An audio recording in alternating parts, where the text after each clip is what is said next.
I'm going to show you something now that's going to kind of change your mind about muscle memory.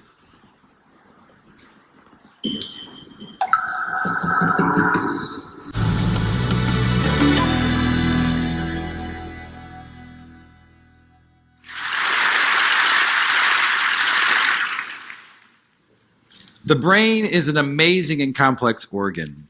And while many people are fascinated by the brain, they can't really tell you that much about the properties about how the brain works because we don't teach neuroscience in schools. And one of the reasons why is that the equipment is so complex and so expensive that it's really only done at major universities and large institutions. And so in order to be able to access the brain, you really need to, dedicate your life and spend 6.5 years as a graduate student just to become a neuroscientist to get access to these tools.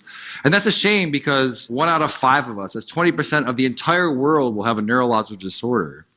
And there are 0 cures for these diseases. And so it seems that what we should be doing is sort of reaching back earlier in the education process and sort of teaching students about neuroscience, and so that in the future they may be thinking about possibly becoming a brain scientist. And so when I was a graduate student, my lab mate Tim Marzullo and myself decided that, what if we took this complex equipment that we have for studying the brain and made it simple enough and affordable enough that anyone, an amateur or a high school student could learn and actually participate in the discovery of neuroscience. And so we did just that. A few years ago, we started a company called Backyard Brains, and we make DIY neuroscience equipment. And I brought some here tonight, and I want to do some demonstrations. You guys want to see some? All right. So I need a volunteer. So right before, what is your name? All right, Sam. I'm going to record from your brain. Have you had this before? No. Okay. All right. I need you to stick out your arm for science. Roll up your sleeve a bit. All right. And so what I'm going to do, I'm putting electrodes on your arm, and you're probably wondering, I just said I'm going to record from your brain. What am I doing with your arm? You have about 80 billion neurons inside your brain right now. They're sending electrical messages back and forth and chemical messages. But some of your neurons right here in your motor cortex are going to send messages down when you move your arm like this. It's going to go down across your corpus callosum, down onto your spinal cord, your lower motor neuron, out to your muscles here. And that is electrical discharge. It's going to be picked up by these electrodes right here. And we're going to be able to listen to exactly what your brain is going to be doing. So I'm going to turn this on for a second. Have you ever heard what your brain sounds like? All right, let's turn it on. So go ahead. Whenever you go ahead and squeeze your hand. All right, so what you're listening to, so this is your motor units that are happening right here. Okay, so let's take a look at it as well. So I'm going to stand over here, and I'm going to open up our app here. So now I want you to squeeze. Yeah, so right here, these are the motor units that are happening from her spinal cord out to her muscle right here. And as she's doing it, you're seeing the electrical activity that's happening here. We can even click here and try to see one of them. So keep doing it really, really hard. Yeah, so now we've paused on one motor action potential that's happening right now inside of your brain. Okay, do you guys want to see some more? All right, that's interesting, but let's get it better. Okay, I need one more volunteer. Okay, what is your name, sir? Miguel. All right. You're going to stand right here. So Miguel, when you're moving your arm like this, your brain is sending a signal down to your muscles right here. I want you to move your arm as well. All right. So your brain is going to send a signal down to your muscles. And so it turns out that there is a nerve that's right here that runs up here that innervates these 3 fingers. And it's close enough to the skin that we might be able to stimulate that, so that we can do is copy your brain signal that's going out to your hand and inject it into your hand so that your hand will move when your brain tells your hand to move. And so in a sense, she will take away your free will and you will no longer have any control over this hand, okay? You with me? All right, so I just need to hook you up. All right, so I'm going to find your ulnar nerve, which is probably right around here. You don't know what you're signing up for when you come up and... So now I'm going to move away and I'm going to plug it into our human-to-human interface over here. Okay, so Sam wants you to squeeze your hand again. All right. Do it again. All right, perfect. So now I'm going to hook you up over here so that you get the stimulus. It's going to feel a little bit weird at first. This is going to feel like a... when you lose your free will and someone else becomes your agent, it does feel a bit strange. So I want you to relax your hand. All right, and Sam, you're with me? All right, so you're gonna squeeze. I'm not going to turn it on yet, so go ahead and give it a squeeze. All right. So now Are you ready, Miguel? Ready as I'll ever be. Okay, so I've turned it on. So go ahead and turn your hand. Do you feel that a little bit? No. Okay, do it again. Oh, a little bit. A little bit. Okay, so relax. No, hit it again. Okay. Oh, perfect. Perfect. All right, so relax. Do it again. All right, so now. All right, so right now, your brain is controlling your arm, and it's also controlling his arm. So go ahead and just do it one more time. All right, so that's perfect. So now, what would happen if I took over my control of your hand? And so just relax your hand. What happens? Nothing. Why not? Because the brain has to do it. Now you do it again. All right, that's perfect. All right, well, thank you guys for being such a good sport. This is what's happening all across the world, electrophysiology. And we're going to bring on the neuro revolution. Thank you. Okay, well, one of the things you learned was that the muscles don't do anything by themselves. The muscles only do what the brain tells them to do. Muscles have no memory. They don't remember anything. They only do what the brain tells them to do. So how that works is the most important thing to understanding how you learn. Because everybody learns the same way. We don't all learn at the same rate. In other words, we don't learn things at the same time other people always learn.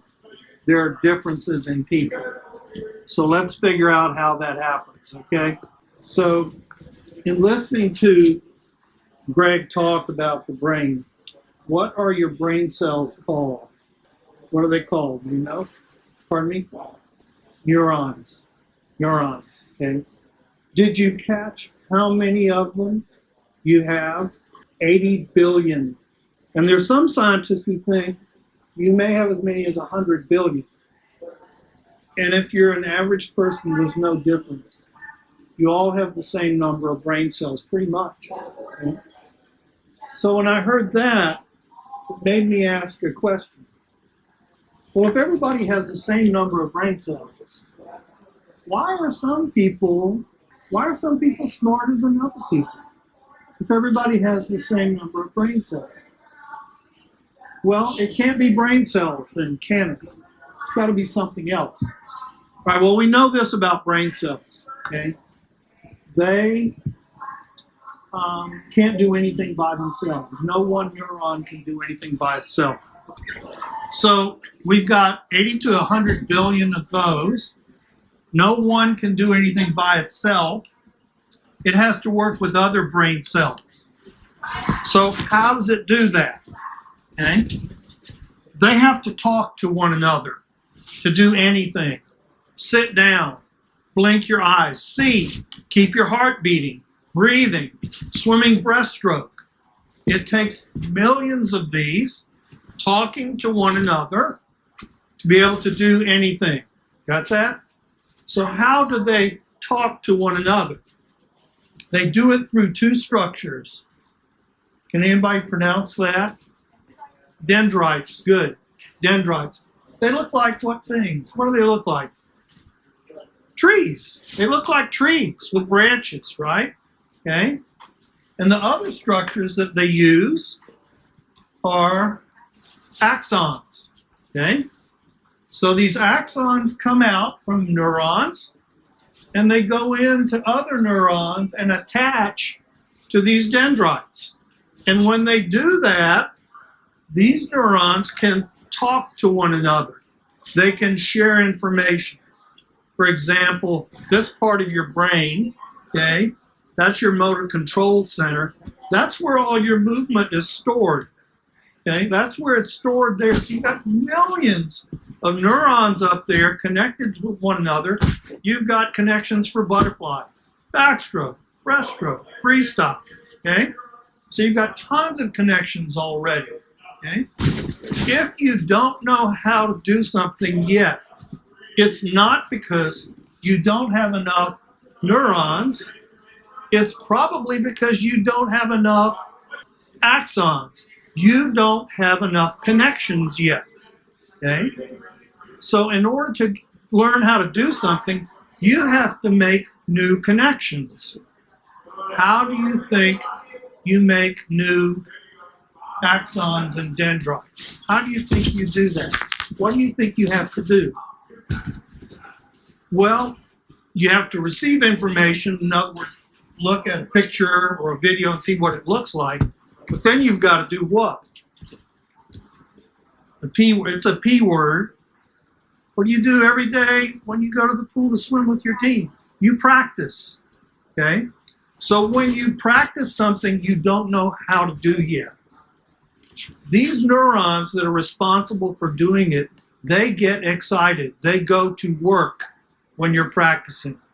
How do we know that? Because we can do an EEG on you, and we can actually see the vibration and record the vibration that's going on in these neurons when they go to work. When they go to work, they're making new structures. They're making new axons, and they're making new dendrites, okay? And they're connecting. So being smart or good at something isn't really about you got a whole lot of brain cells. No, it's you've got a whole lot of axons and dendrites. It means you've got a lot of connections. There's a lot of connectivity there. And the more you practice something, okay, the more connections you get. And hopefully, if you're practicing correctly, the better you get at anything. And I don't care whether it's algebra or calculus, or speaking a foreign language, or playing a musical instrument. How many of you play a musical instrument? Anybody? When you practice, if you're going to get good at a song, what do you have to do? You got to practice it a lot. When you first start practicing it, the first time you see the music, how do you play that song the first time? Fast? No. How? Really, really slow. And we chunk.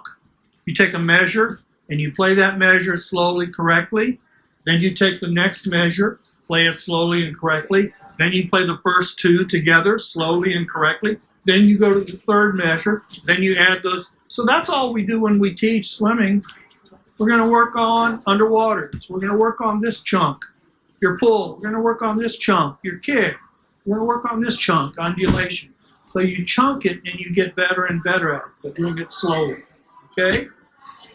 So when you start to do something a lot, then you get a lot of axons, a lot of dendrites, your brain does something else for you.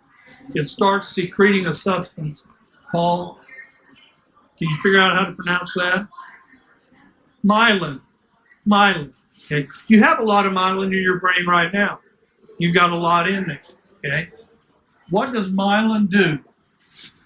The best example I can give you is you see this yellow wire coming from the switch there on the wall, the plug on the wall, and it comes in here, it's feeding the computer, and it's feeding the video screen. Okay? What's running through that wire? Electricity. What runs through your axons? You know? Electricity. Electricity. Electricity is always going on in your neurons, okay?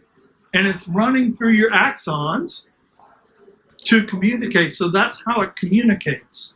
It communicates with electricity, okay? And then there are some chemicals that happen when these touch, so the neuron knows what to do, okay? There's science there, but just trying to keep it simple.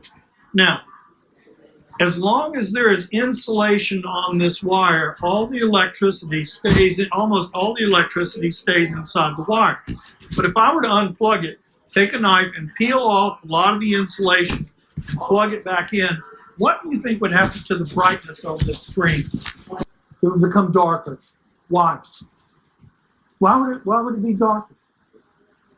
Not enough electricity is coming through because I took the insulation off, and that means a lot of electricity is going to go out into the air. So it's not going to be a very good connection. And that's like your brain. If you don't have myelin yet, you're not going to have a really strong connection. So whatever it is you're trying to do, it's going to be kind of wonky, okay? But the more you practice, your brain goes, oh, okay, they're going to use this a lot. I'm going to help. I'm going to wrap these axons with myelin, So more electricity goes through, and it goes through faster. That's all skill is. That's how you learn anything. I don't care what it is. Okay? Now, what is giftedness? What is being gifted? What does that mean? Something people are good at without having to do what? Practice very much. Okay? And you can see giftedness in really, really young kids. 2 years old, 3 years old, 1 year old using sentences. Okay? You see it in music a lot. 2 years old, 3 years old, sit down at the piano, they've never had lessons. They just hear a song and they start playing. Okay? So that must mean, do they have more brain cells? No. They must have more what? They must have more axons and dendrites for being able to do that. How come they got them and I didn't? How come they got them? And where did they come from? Yes. Hear what he said? Parents and grandparents in their genes, so that when they were born, that part of the brain that's responsible for doing whatever their giftedness is, there are a lot of axons there. There are a lot of them. Okay? So giftedness isn't something that they worked for. That was a gift. That's why they call it. It was a gift. Okay? And just because you're not gifted doesn't mean you can't become really, really good at something. But you're going to have to do more practicing. You're going to have to do more practicing. You're going to have to be willing to work harder at something. Okay? For me as a coach, you know the worst kind of person to work with? A gifted person who doesn't want to work. Because they just think, I'm already better than everybody else. I don't have to work. That's no fun. They're not fun to have as teammates, are they? Because they don't think they have to do what everybody else does. But if you get somebody who's gifted, who's a great teammate, and they work hard, they're going to make your team better. They're going to make you better. So giftedness is something that can kind of go both ways. All right? So now you understand that being smart or being good at something really is about practicing a lot and developing axons and dendrites. Okay? Any questions about that? Questions? Okay, you ready to learn something about swimming? Okay, because now you understand if I'm struggling with something, I've just got to keep practicing and get good help so I'm doing it the right way. Because here's a little secret about Mylan.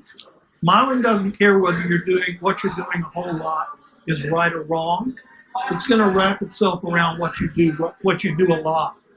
So when you're practicing something, you better be sure you're practicing it correctly. Okay? And if you don't understand something, like in school, let's say you don't understand something, you're just not sure. You're just not getting it. What are your options? Just keep not understanding? Well, let's say, how many of you have had teachers that, they're not that good? They don't explain that well. So what do you do then to learn? What are your options? What are your choices to learn? If you're not getting it in the classroom, no options, you just don't learn it. Ask. Okay. You ever heard of Khan Academy or Khan Academy online? Google sometimes has really good explanatory videos. Parents, other students who are getting help when you don't understand something. So you can start learning then and making axons the right way. Okay? Really important. Don't compare yourself to somebody else when it comes to how fast they're learning and how fast you're learning. Everybody's different. Everybody's different.